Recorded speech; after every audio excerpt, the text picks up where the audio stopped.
You want to stack your ankles directly underneath your load-bearing joints. Your hips. Alright. Your ankles are right directly under your knees, and your hips are directly right underneath. I mean, your knees are under your hips, and your ankles are under your hips. That's what you call stacking your load-bearing joints. So should she be in a little bit? Or he? She is got a fairway wood or a hybrid club. Right. So if you look at this width here and you compare it to the insides of her heels, Good. that's a pretty good checkpoint. Now again, you're going to have to get in the mirror to know that, because you're not going to be able to look down and go, how wide are my hips? No. I mean, you're going to have to get in the mirror to know that. You've got a pretty good setup here. Your grips looks pretty good. You'll notice the crease. If we do a close-up on the grip, that crease on her thumb and forefinger is running straight up her forearm. My wrist is bent though. Your wrist is bent. You're right. That's not right. You don't want to be like that. You want to have a little, you know, when I set up, I want a little angle in the back of my wrist. I don't want it arched. Okay. But, you know, as I said to you before, this was a good shot. You hit it nice. Not much better backswing. Now, let's talk about the backswing and stability. I'm going to erase these lines. Stability means your pelvis, this part right here, on the backswing, there shouldn't be any lateral shifting. And one of your exercises at home is to do a straight line lunge. So a lunge exercise, you put your right foot in front of your left, your ankle is over your knee, and you're going to pinch that knee inward, trying not to let that right knee move. Now you'll notice in your swing,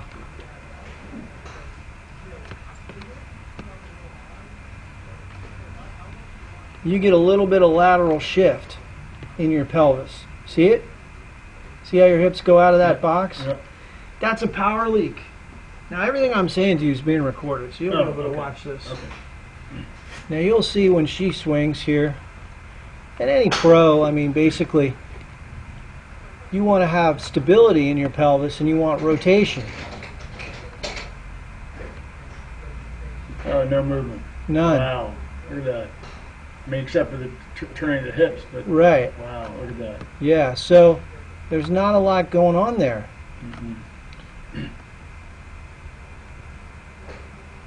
Now you'll see as she initiates the downswing, what's the first thing that's moving? Well, in actual fact, the feet push off, the knees and the hips move before the hands. In actual fact, I don't want to get too technical with all this stuff, but basically the hips are going to go before the hands. And then there's an impact condition here where her weight is over her left shoe, pretty much on the left heel. And in your swing, Bob, you don't really get your weight to your left foot. I see that completely. Your left hip should be over directly in line with your left shoe. If you notice closely how far her hips have moved toward the target, there's impact. It's about 7 to 10 inches. Here's the middle of, here's address and here's impact. Right. Wow, look at all that. So if we drew a line from her outside of her shoe at 90 degrees, you could see her left thigh, the outside edge of her left thigh is right over the outside edge of her left shoe. Well, you're not doing that. Absolutely, I'm not doing that. So you're not getting any weight transfer. So I'm going to give you a drill to do at home. And you've done this drill because every person that's ever played baseball has done this. This gentleman had the same problem. So I said to him, I want you to practice throwing a ball. And look what he did. When he threw the ball, he shifted his weight. I didn't tell him to do that. Yeah. He already had that program into his head. I said, just throw the ball at the ground, and I videotaped him doing it. And that was the result. So, why is that important? If I said to you, get to the top of your backswing and pretend like this is a baseball that you were about to throw, you wouldn't stay on your back foot and throw it. Well, You would throw it by moving all of your weight forward and tossing it. So that's the analogy you want to use So that if you're trying to figure out, well, how am I going to practice this pivot, this weight trick? Just take a ball. You don't have to do it, but you can at least make the motion. Right. Hold it here like you're going to throw it, and go like this. So that's the motion. There's other drills I'm going to show you here. This is the baseball drill. Take the club and throw it.